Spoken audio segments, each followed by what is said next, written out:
matapos magbunyi ng mga kampo ng kadiliman. Dahil napa-impeach nila sa Kongreso si VP Sara, ay ito lang naman ang mensahe ng pangalawang pangulo sa mga kongresman na traidor sa bayan.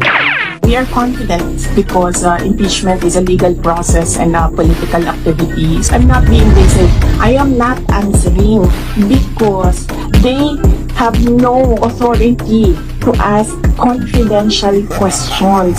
And there is a law that prohibits officials who gathered information because of their office to divulge it in public.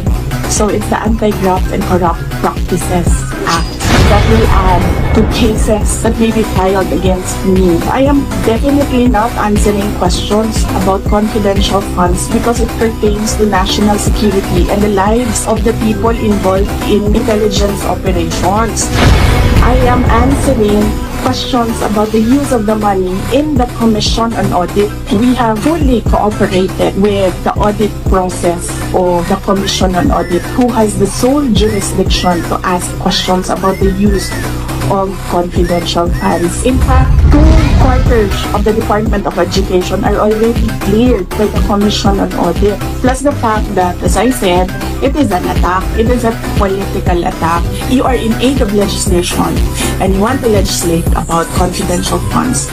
You do not target one office and terrorize and torment the employees of that office. Why not call the office of the president was billions and billions of confidential funds? So that shows they're singling out the office of the vice president. And I really feel that it's very disrespectful to the office of the vice president. Respect begets respect. So if they want respect, they should first respect the office of the vice president. They don't like me.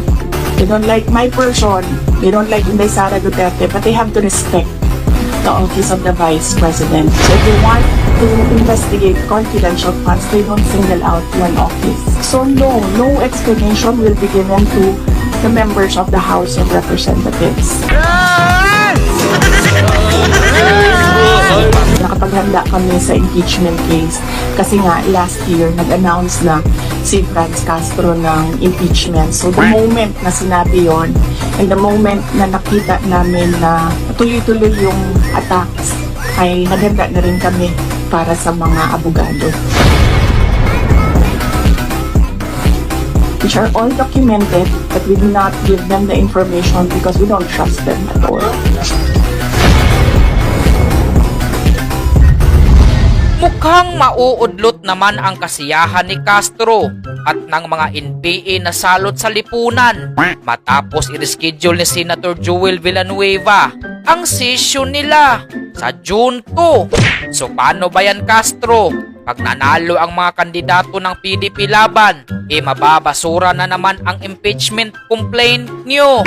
At this juncture, Mr. President, I move that we adjourn the session until 3 o'clock in the afternoon of Monday, June 2, 2025. So move, Mr. President.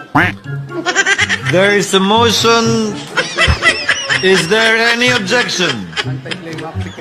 There being none, session is adjourned until 3 o'clock in the afternoon of Monday, June 2, 2025. Thank you, Mr. President. Thank you to our staff and Senate employees. Mabuhay ang Senado.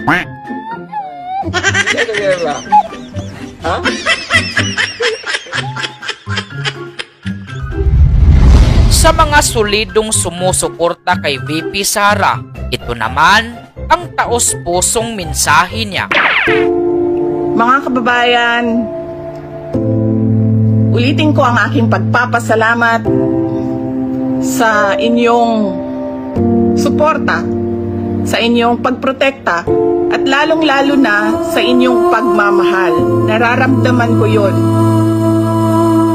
Mahal ko kayong lahat. Mahal ko itong bayan natin. Wala na po tayong ibang bayan.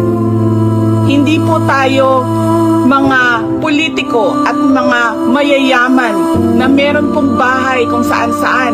Sa Australia, sa Singapore, sa Amerika, sa Spain, sa Europe, kung saan-saan ang mga bahay nila. Napakadali sa kanila na talikuran ang bayan.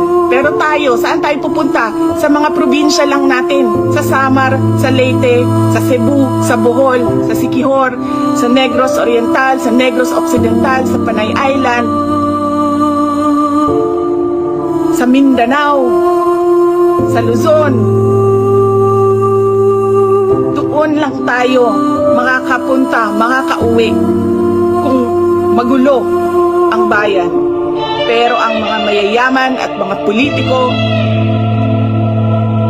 iiwanan lang tayo. Kaya mga kababayan, paniguraduhin nyo na hinihingi ninyo sa gobyerno kung ano yung karapat-dapat para sa ating lahat. Hindi lang karapat-dapat para sa mga politiko at mayayaman. Nagpapasalamat po ako at paalala po ulit sa inyong lahat, peaceful assembly sa ilalim ng freedom of speech ang ating hangad. Maraming salamat po. Magandang gabi sa inyong lahat.